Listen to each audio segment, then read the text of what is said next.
विजय भक्ते और मैं अपने मन की बात करने आई हूँ कि मैंने मेरे करियर में एक्सेलेंस कैसे अचीव किया है।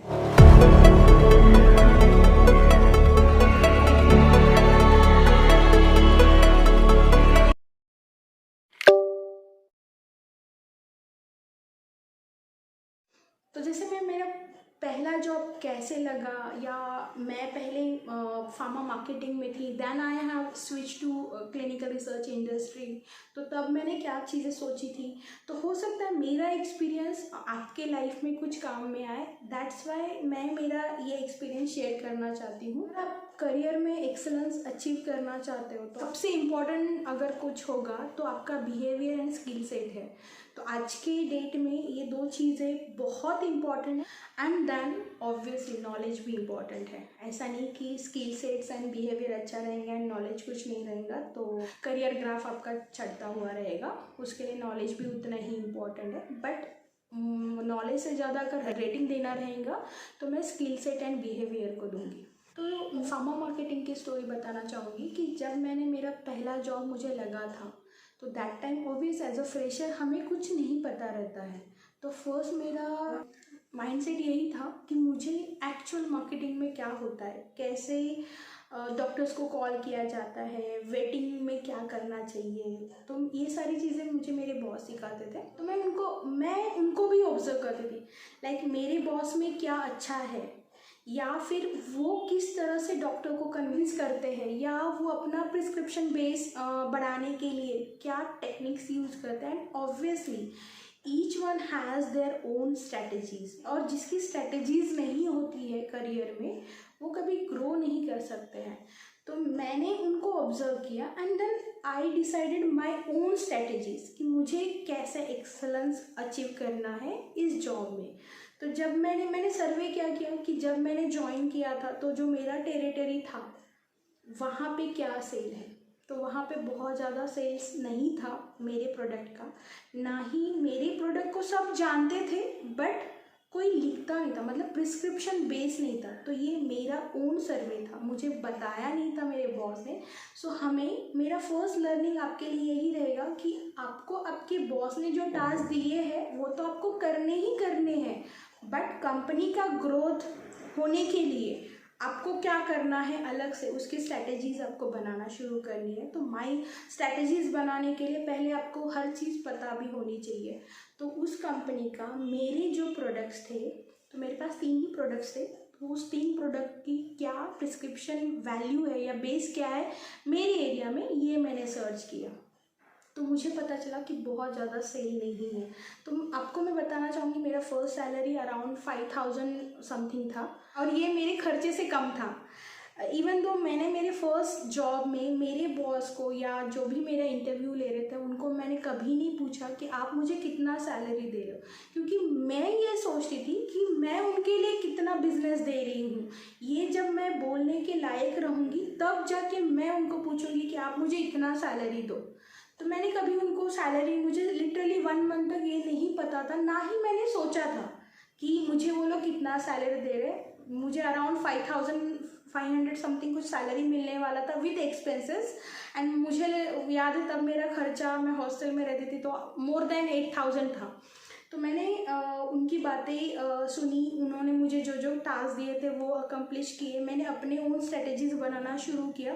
फर्स्ट मंथ मुझे प्रोडक्ट नॉलेज, कस्टमर जो कि मेरे डॉक्टर्स जो मेरे एरिया के थे उनका लिस्ट बनाना, उनके बारे में जानना, मेरे प्रोडक्ट उनको कैसे बताने हैं उसके बारे में स्ट्रेटेजीज बनाना, मेरा प्रिस्क्रिप्शन बेस वहाँ क्या है वो जानना, उसके बाद अभी मेरा उस एरिया में कितना सेल हो रहा है उसकी वैल्यूएशन करना, इसमें गए। देन 2 से 6 मंथ तक जहाँ पे बेस बिल्कुल भी मतलब 1000 से 5000 तक कुछ सेल होता था, वो सेल मैंने 1 लाख तक लेके गए 6 मंथ्स में।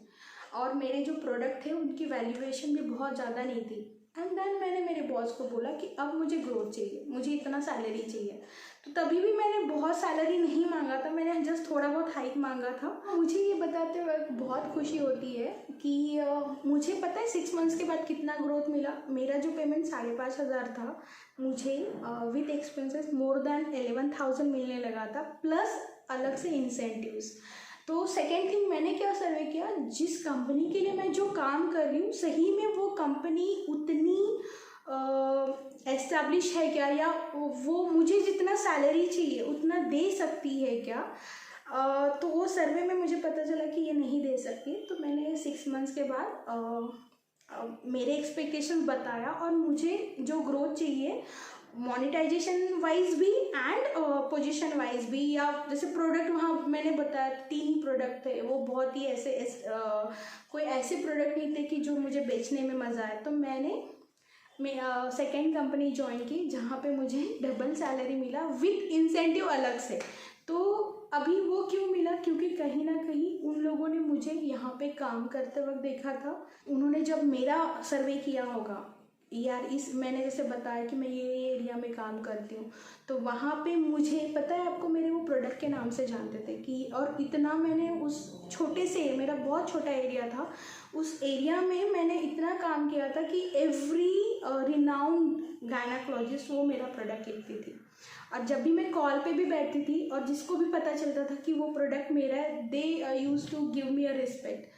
तो इस तरह से आपको काम करना चाहिए। माना कि उस कंपनी मुझे पेमेंट नहीं दे सकती थी, बट विद इन 8 मंथ में मैंने वो जॉब छोड़ा एंड मेरा सैलरी विद इन 1 ईयर 11,000 था। ये 2005 की बात कर रही हूँ मैं।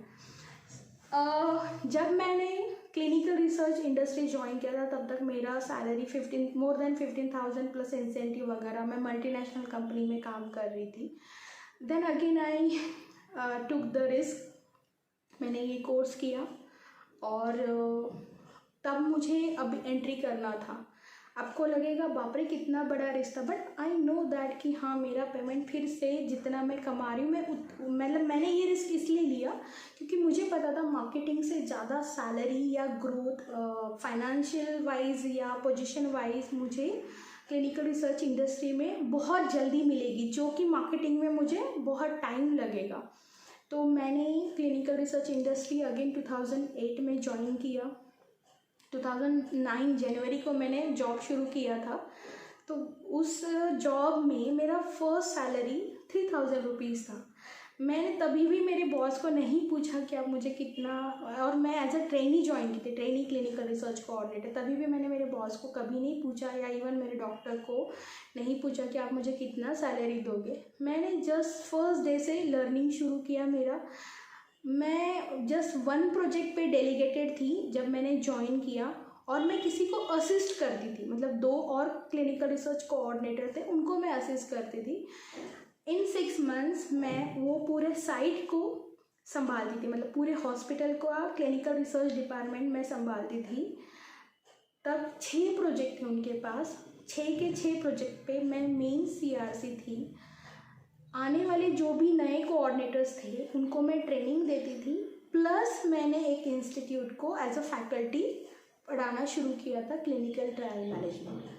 तो आप सोच सकते हो कि हमें कैसे स्ट्रेटजीज बनाने चाहिए। तो क्या ये सब बनाने के लिए, ये सब ग्रोथ अच्छी, ये सब काम की ग्रोथ मैं बता रही हूँ, करने के लिए क्या मैंने स्ट्रेटजीज अपनाए थे। तो मैंने जैसे कि ईच एंड एवरी छोटी छोटी चीज़ें क्या होती है, सोर्स डॉक्यूमेंटेशन कैसे करना चाहिए, क्लिनिकल ट्रायल में बजटिंग कैसे होता है, क्लिनिकल ट्रायल एग्रीमेंट कैसे होते हैं, कौन कौन से डॉक्यूमेंटेशन लगते हैं। इवन तो मेरी एक आदत है पहले से, मेरा काम तो मुझे पता होना ही होना चाहिए, बट मेरा बॉस क्या काम करता है वो भी मुझे पता होना चाहिए। मेरे अदर टीम मेंबर्स क्या काम करते हैं, वो कैसे करते हैं वो भी मुझे पता होना। तो मेरा बॉस क्या काम करता था वो चीज़ें भी मैंने 6 महीने में सीखी। How to handle CRA, project manager, sponsor से कैसे बात करनी है, how to tackle with PR, how to deal with budgets and all these things.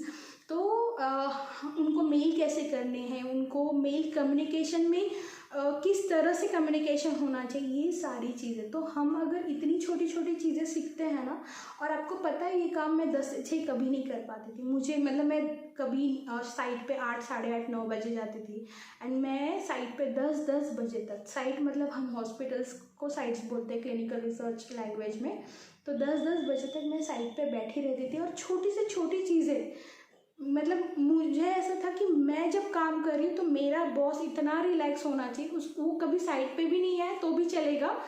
उनको ऐसा कभी नहीं होता था कि वो मुझे कॉल करके इंस्ट्रक्शन दे रहा है, विचार ये पेशेंट का विजिट है, ऐसे करना है, ये करना है। इवन दो हम लोग ब्लड सैंपल विड्रॉ कैसे करते हो वो तक मैंने सीख लिया था, जबकि हम तो फ्लैबोटोमिस्ट या टेक्नीशियंस नहीं थे, because that is the part of my work. इस तरह से अगर आप छोटी छोटी चीज़ें सीखोगे, ये स्किल सेट अचीव करोगे, मतलब मैंने नॉलेज तो अचीव किया बट मैंने ईच एंड एवरीथिंग देखा फर्स्ट, मतलब छोटी छोटी चीज़ें स्टार्टिंग से लेके एंड तक। और जहाँ मैं इनिशियली एक प्रोजेक्ट पे असिस्ट कर रही थी, वहाँ मैंने end of the 6 month 6 project में कर रही थी। अब मैं यहाँ पे बिहेवियर की बात करूँगी। फर्स्ट मेरा जो भी बिहेवियर था टूवर्ड्स द PI, मतलब हॉस्पिटल के जो डॉक्टर्स थे उनके साथ, प्लस स्टाफ, उनके साथ इतना अच्छा था कि 10 बजे तक भी मैं बैठी हूँ तो उनको कभी वो डिस्टर्बिंग नहीं लगना चाहिए। या जब भी मैं आती थी हॉस्पिटल में, उनके मन में भी मेरे, हाँ यार ये लड़की, मतलब हमें रिस्पेक्ट हमेशा काम से मिलता है, तो वो सारी चीज़ें भी हमारे बिहेवियर से हम शो करते हैं। दूसरा स्किल सेट, ये तो हुआ knowledge and behaviour. Third thing skill set जो थी कि हाँ कैसे बात करनी है अपने वेंडर से, कैसे बात करनी है क्लाइंट से, कैसे बात करनी है। Even though my special interest was that how to counsel patient, मतलब पेशेंट को ऑलरेडी डिसीज़ के कारण वो लोग इतने फ्रस्ट्रेशन में रहते थे, तो उनको जब वो लोग जब मेरे से बात करते थे उनको इतना चेयरफुल लगता था। और अगर वो डिप्रेशन में है किसी और कारण, या उनके घर के और कुछ इश्यूज़ है, तो वो तक मैं उनके साथ डिस्कस करती थी या उनको काउंसलिंग करती थी। तो मुझे ये चीज़ इतनी चेयरफुल लगती थी कि 10 बजे से लेकर रात के अगर 10 बजे तक भी मैं काम कर रही हूँ तो I never ever use tired with that work.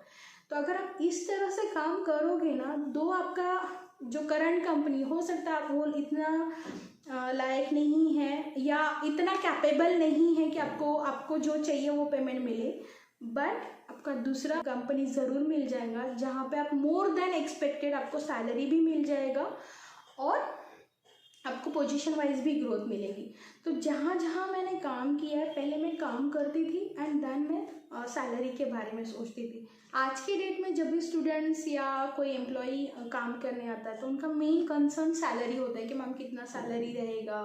Then in the first meeting they are starting negotiating, या दे वांट टू निगोशिएट, या इवन दो जब कोर्स करने के लिए भी आते हैं तो उनका पहले से ही रहता है कि कोर्स करूँगा तो कितना सैलरी मिलेगा, जॉब क्या रहेगा, कैसे रहेगा, मैं इतने कम सैलरी में मैं कैसे काम करूँ।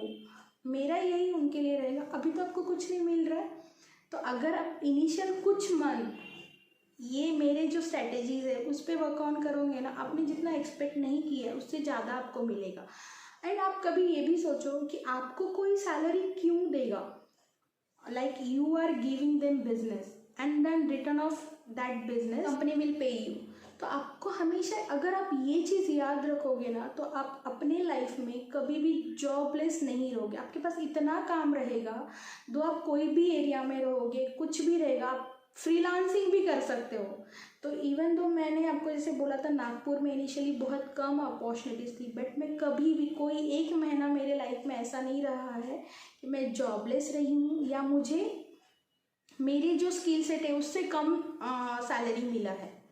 तो मैं आपको यही बताना चाहूँगी, अगर आपको आपके हिसाब से सैलरी चाहिए तो आपको लर्निंग पे बहुत फोकस देना पड़ेगा इनिशियल। उस ऑर्गेनाइजेशन की आपसे क्या एक्सपेक्टेशंस है, वो किस तरह से आपसे काम चाहती है, या वो एग्जैक्टली क्या काम करती, उनके इथिक्स क्या है, वो कैसे डिलीवर करना चाहती है उनका वर्क, उनके कस्टमर कौन से, ये आपको पूरा जानना है। अकॉर्डिंगली दैट आपको आपका behaviour, skill set and knowledge upgrade करना है। डेफिनेटली 1000% आपको बहुत अच्छा सैलरी मिले। Focus on learning, not on salary.